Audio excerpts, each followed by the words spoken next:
Hello दोस्तों, आप सभी का स्वागत है एक और ब्रांड न्यू एपिसोड में। अगर आपने इससे पहले वाला एपिसोड नहीं देखा है तो जाइए पहले उसे जाकर देखिए। उम्मीद करता हूँ कि आपको ये वाला एनिमे पसंद आ रहा होगा। तो चलिए बिना किसी देरी के अब अपने इस न्यू एपिसोड को शुरू करते हैं। एपिसोड की शुरुआत में हमें हॉल्ट को दिखाया जाता है जो कह रही होती है कि ये तो कूडो का टेल है, क्या वो मर चुका है? लेकिन सेबल कहता है कि नहीं, वो मरा नहीं है, वो अपनी पूंछ को रीजनरेट कर सकता है। फिर ये लोग उसकी पूंछ को जाते हैं और हॉल्ट उसे आराम से देख रही होती है, क्या सचमुच ये जिंदा है या फिर कुछ और है। वो उसे पकड़ती है, कहती है ये काफ़ी ज़्यादा स्लिपरी है, अजीब है, लेकिन मुझे अच्छा लग रहा है।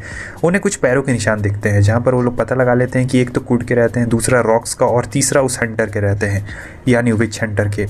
लेकिन यहाँ पर इन्हें समझ नहीं आता है क्योंकि सिर्फ एक ही विच हंटर के पैरों के निशान रहते हैं। तब हॉल्ट कहती है, क्या तुम्हें याद नहीं है, हमें इसके बारे में पढ़ाया गया था, हमें क्लास में इसके बारे में पढ़ाया गया था, ये जो विच हंटर्स रहते हैं ये बहुत ही ताकतवर रहते हैं। आखिर कूडो क्यों अकेले भाग गया जब वो सिर्फ एक ही था, यानी विच हंटर सिर्फ एक ही है।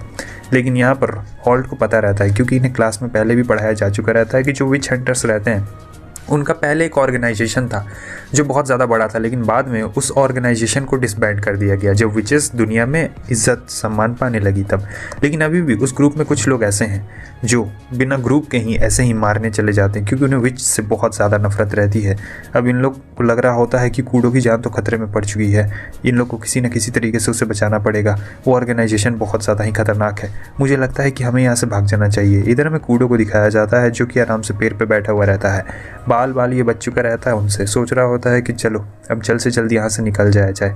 और फिर हमें रात के सीन को दिखाया जाता है जब वो विच हंटर्स इन तीनों का पीछा कर रहे होते हैं, कूडो और उसके दोस्तों का।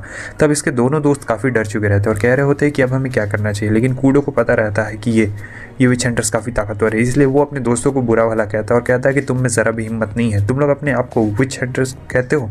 और फिर वहाँ से भाग जाता है अकेले ही। और आपको तो आगे की कहानी पता ही है। यहाँ पर हम देखते हैं कि जो ब्रांच पे वो खड़ा था वो ब्रांच टूट जाता है और ये जैसे ज़मीन पे गिरता है, ज़मीन पे पूरे कांटे बिछाए हुए रहते हैं, इसके पैर में चुभ जाता है। इधर हमें हॉल्ट को दिखाया जाता है जो बता रही होती है, जब मैं छोटी थी तब एक विच हंटर से मेरा सामना हुआ था। ये दूसरे गांव गई थी अपने दोस्त से मिलने के लिए, लेकिन जब वो वहाँ पर पहुँचती है तो देखती है कि पूरा गाँव ख़त्म हो चुका है। और जो हंटर था वो कह रहा होता है, तो क्या यहाँ पर तुम्हारा कोई दोस्त है क्या? वैसे यहाँ पर जितने भी लोग थे मैंने उन सभी लोगों को मार दिया है, बताओ क्या तुम भी एक विच हो क्या? लेकिन उस वक्त वो काफ़ी ज़्यादा छोटी रहती है। हॉल्ट बहुत ही ज़्यादा डर चुकी थी और कहती है नहीं, मेरा कोई भी दोस्त नहीं है, और वहाँ से भाग चुकी रहती है। वो देखी थी कि उसकी दोस्त अब मर चुकी है, वो ज़िंदा नहीं है, वो बहुत ही ज़्यादा डर गई थी। और फिर यहाँ पे प्रेजेंट में सीन आता है जहाँ पर सेबल उसे बता रहा होता है, तो अच्छा हो सकता है कि उसी ने कूडो के ऊपर हमला किया हो, क्योंकि उस वक्त ऐसा ही था। वो कहती कि चलो हमें वापस चलना चाहिए, अगर हम लोग वापस नहीं गए तब बहुत दिक्कत हो जाएगी। लेकिन यहाँ पर उन्हें कूडो की चिल्लाने की आवाज़ आती है और एकदम कंफर्म हो चुका रहता है कि कूडो इनके आसपास में ही रहता है। लेकिन हॉल्ट कहती है कि हमें वापस चलना चाहिए। सेबल उसे कह रहा होता है कि नहीं, हम लोग वापस नहीं जाएंगे।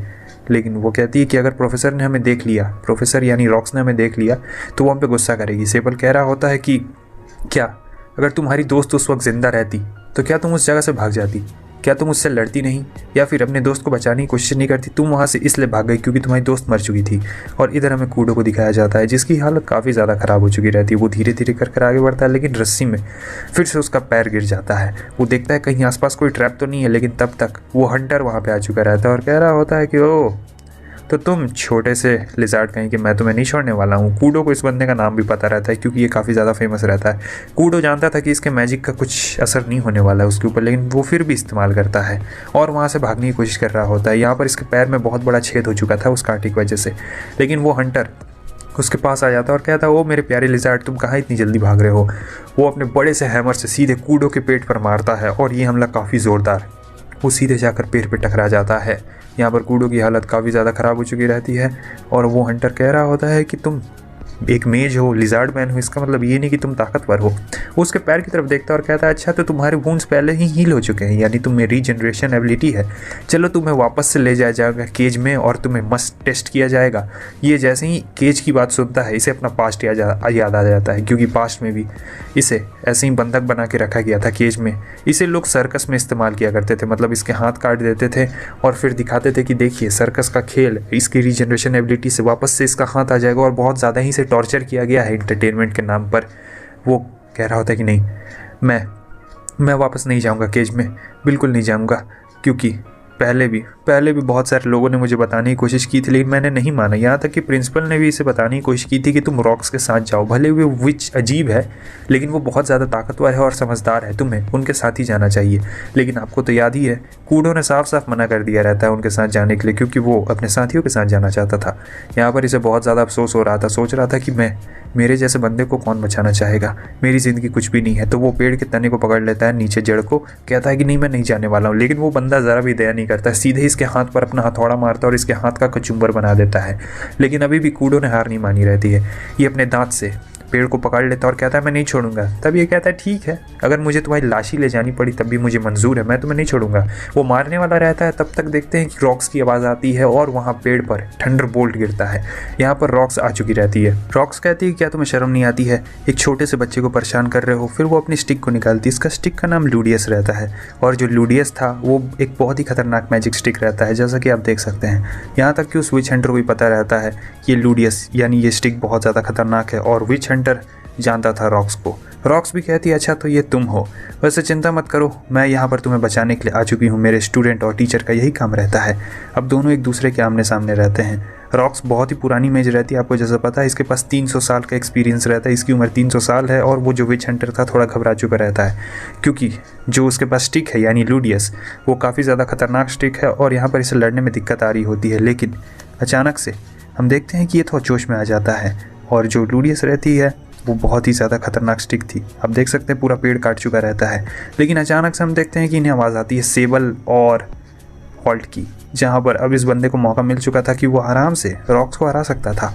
वो तुरंत ही भागता है, सेबल और रॉल्ट आ ही रहे होते हैं, लेकिन अचानक से ये उसके पास आ जाता है। यहाँ पर जो सेबल रहता है हॉल्ट को धक्का दे देता है बचने के लिए, लेकिन वो जो बंदा रहता है विच हंटर, वो हमारे सेबल को पकड़ लेता है और उसका गला बहुत ज़ोर ज़ोर से दाब रहा होता है।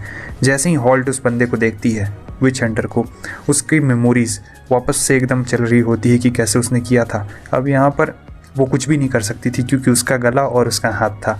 यहाँ पर रॉक्स भी आ चुकी रहती है। यहाँ हॉल्ट कहती है प्रोफेसर आप हमारी चिंता मत करिए, आप उन्हें मार दीजिए। इधर रॉक्स कह रही होती है कि तुम जानते हो ना, अगर तुमने उसे मार दिया तो तुम भी जिंदा नहीं बचने वाले हो। लेकिन विच हंटर कह रहा होता है कि मुझे इससे कोई फ़र्क नहीं पड़ता है।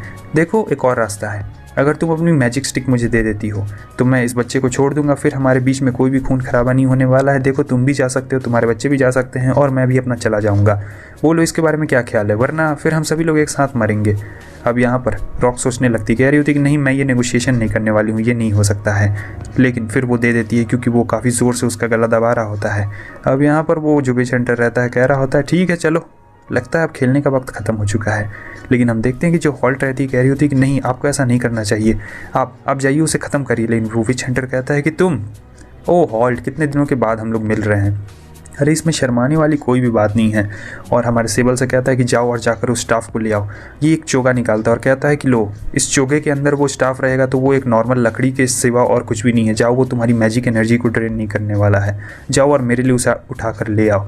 अब यहाँ पर वो जा रहा होता है, कुछ कर भी नहीं सकता था, और कहता है कि वो हॉल्ट तुम ऐसे खड़े होकर क्या देख रही हो, क्योंकि वहाँ पर वो बहुत ही ज़्यादा घबरा चुकी रहती है। और फिर ये कहता है तुम्हें तो हमने मैजिक एकेडमी में जासूसी करने के लिए भेजा था। फिर हमें हॉल्ट के बारे में बताया जाता है कि बचपन में इसके सर के ऊपर सींग रहते हैं, तो सर के ऊपर सींग रहते हैं तो सब लोग इसे चाइल्ड ऑफ डेविल बुलाते हैं, क्योंकि बचपन में सर के ऊपर सींग रहते हैं। मगर उसकी मॉम ही उसे समझा रही होती कि देखो सर पे सींग रहने से कुछ नहीं होता है, तुम हमेशा मुस्कुराते रहना, और वही बात सीख रही होती है। लेकिन इसके बाद हमें दिखाया जाता है कि ये चर्च में रहती है मेन, तो चर्च के लोग इसके सींग को काट डालते हैं। हालांकि ये नहीं चाहती थी, लेकिन फिर भी इसके सींग को वो काट डालते हैं। और उसके बाद जो चर्च का पुराना पैतरा रहता है कि लोगों को अपना मनवाना कि हाँ देखो तुम हमारे पास आ चुकी हो तो हमारे गॉड तुम पे रहम करेंगे, और वही वगैरह वगैरह। जब वो बड़ी हो जाती है तब इसे एकेडमी में यानी विचेस के एकेडमी में जासूसी करने के लिए भेजा जाता है, जो कि चर्च का फैसला रहता है। और जो चर्च था वो चाहता था कि ये बड़ी होकर मेज बने, ताकि जो विचेस है उनकी और भी ज़्यादा इन्फॉर्मेशन चर्च को दे दे, और अंत में चर्च सारे विचेस को मार डालता। हालांकि आप जानते हैं कि इसका एकेडमिक्स बहुत ज़्यादा अच्छा है, काफ़ी ज़्यादा टॉपर स्टूडेंट भी रहती है। ये सही बोले तो मेज ही बनना चाहती थी, ये नहीं चाहती थी चर्च का कोई काम करना, और इसके दिल में बहुत ज़्यादा बेचैनी बढ़ने लगती है कि ये क्या करे। सोच रही होती है कभी कभी कि चर्च को बता दूँ क्या कि मैं मेज बनना चाहती हूँ, मैं तुम्हारे लिए काम नहीं करना चाहती हूँ, लेकिन कभी भी ये बता नहीं पाई। ग्रेजुएशन भी नज़दीक आ चुकी थी, लेकिन तब प्रिंसिपल इसके सामने ऑफ़र रखती है जो कि 3 साल का स्पेशल कोर्स रहता है। और ये स्पेशल कोर्स सुनने के बाद ये बहुत ज़्यादा खुश हो जाती है और एडवेंचर पे आने के लिए तैयार हो जाती है। लेकिन उस दिन आपको याद है इसने उस बंदे का चेहरा देखा था और क्यों घबरा गई थी ये तो अब आपको पता चल ही चुका है। और वहाँ पर वो बहुत ज़्यादा घबरा जाती, कह रही होती कि मुझे माफ़ करना, मैंने तुम सभी लोग को धोखा दिया। असल में मैंने खाने में पॉइज़न मिलाया था, वो पॉइज़न मैं खुद खाने वाली थी, लेकिन गलती से हमारे सेबल ने उसे खा लिया रहता है। और सेबल ने उस पॉइज़न को खा लिया रहता है तो उसकी मौत तो नहीं होती है, मगर उसे वोमिटिंग हो रही थी जो रास्ते में बहुत ज़्यादा हो रही थी। ये बहुत ही ज़्यादा डिप्रेस में आ चुकी थी क्योंकि ये किसी को धोखा नहीं देना चाहती थी, लेकिन फिर भी इसने एक तरीके से सबको धोखा ही दे दिया। रॉक्स को धोखा दिया, सेबल को धोखा दिया, यानी सबको धोखा दे दिया। लेकिन जो सेबल रहता है मुस्कुराता है और कह रहा होता है कि तुम ऐसा मत कहो, इसमें तुम्हारी कोई भी गलती नहीं है। और सोच रही होती है मैंने इन्हें धोखा दिया, लेकिन फिर भी ये मुस्कुरा रहा है। और फिर उसे सेबल की बात याद आती है जब उसने कहा था कि अगर तुम्हारी दोस्त जिंदा रहती तो क्या तुम उसे ऐसे ही छोड़ देती। अब यहाँ पर हॉल्ट बहुत ज़्यादा ही गुस्से में आ चुकी रहती है, कह रही होती कि नहीं, मैं अपने दोस्तों को वापस से नहीं छोड़ सकती हूँ, इस बार तो बिल्कुल भी नहीं। वो कूड की पूंछ निकालती है और फिर उसकी पूंछ पर मैजिक करना शुरू कर देती है। यहाँ पर हम देखते हैं कि उसका मैजिक ऑरा बहुत ही ज़्यादा तेज़ रहता है और हंटर को समझ में आ चुका था। वो तुरंत ही चोगा अपना लेता है और हम देखते हैं कि वो उसके चोगे पर उस मैजिक का कोई असर ही नहीं होता है। यहाँ पर वो हंसते हुए कह रहा होता है इसका मतलब ये है कि तुम हमें भी धोखा दे रही हो, मतलब अब तुम्हारी जान कोई भी नहीं बचा सकता है। वो सीधे आगे बढ़ रहा होता है। यहाँ पर जो स्टाफ रहता है वो हमारे सेबल के पास में गिर चुका रहता है। अब जो स्टाफ रहता है कह रहा होता है कि आओ मुझे टच करो। अगर हमारे सेबल ने इसे टच किया तो उसकी पूरी मैजिक एनर्जी ड्रेन हो जाएगी। रॉक्स कह रही होती कि नहीं, उसे टच मत करना, लेकिन वो कहता है कि माफ़ कर दीजिएगा प्रोफेसर, लेकिन मेरे पास इसके अलावा और कोई भी रास्ता नहीं है। और जो स्टाफ रहता है कहता आओ मुझे टच करो। वो जैसे ही उसे टच करता हम देखते हैं कि बहुत ज़्यादा ही मैजिक एनर्जी लीक हो रही होती है उसके अंदर से। इतनी ज़्यादा मैजिक एनर्जी रॉक्स ने बहुत कम ही देखी हुई रहती है और हमें दिखाया जाता है कि मैजिक एनर्जी इतनी ज़्यादा बड़ी बन चुकी रहती है कि वहाँ पर होता है एक बहुत बड़ा धमाका। अगले सीन में हमें दिखाया जाता है कि जो सेबल रहता है वो बेहोशी की हालत से उठता है और देखता है कि हॉल्ट उसके ऊपर है। वो तुरंत ही उसे गले लगा लेती है और कह रही होती है कि फाइनली तुम उठी गए। रॉक्स बहुत ही ज़्यादा गुस्से में रहती है, कह रही होती है कि तुम बेवकूफ़ कहीं के, तुम लोग की वजह से ये सब हाल हुआ है, समझे। तुम्हें किसने कहा था टच करने के लिए? तुम्हें टच नहीं करना चाहिए था, तुम्हारी जान जा सकती थी, समझे। और वो सभी पे एक लाइन से गुस्सा कर रही होती है। कूड कहता है इसमें मेरी क्या गलती है? वो कहती है तुम्हारी ही गलती है बेवकूफ़ कहीं की, अगर तुम हमारे साथ चलते तो ये सब बिल्कुल भी नहीं होता है। और तुम्हें मेरी एग्जैक्ट लोकेशन के बारे में कैसे पता चला?